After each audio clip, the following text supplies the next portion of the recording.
Hi, my name is Matthias and today I want to present to you our newest paper, Amortized Inference for Gaussian process hyperparameters of structured kernels, which is presented at UAI 2023.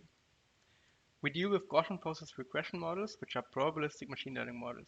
Their properties are mainly governed by the kernel that consists of the kernel structure and the kernel parameters.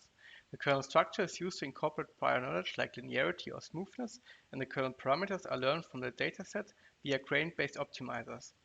However, this is costly, and previous work proposed predicting the kernel parameters via transformer-based models instead of using a gradient-based optimizer. However, their work could only be used with a single fixed kernel structure, and we could not incorporate prior knowledge with different kernel structures.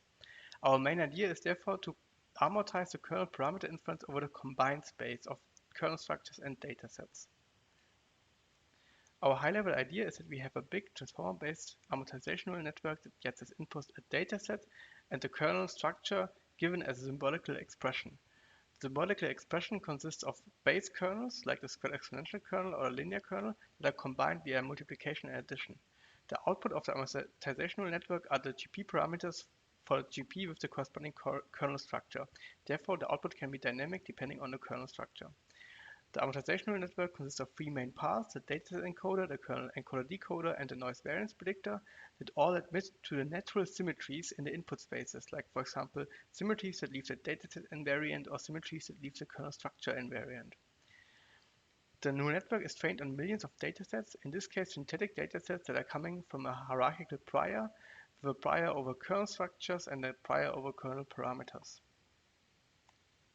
In the end, we get an end-to-end prediction of the predictive distribution where we can input the kernel structure as prior knowledge and the dataset into our neural network, and we get the GP parameters back, which we can use in the predictive distribution of the GP for a given test data point.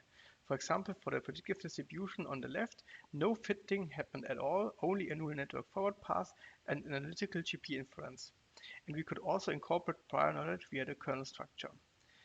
As we only have a neural network forward pass for predicting the kernel parameters, our method is very fast, and our main benefit is that we can have a much faster GP learning than conventional GP learning for a large set of kernel structures. Thank you.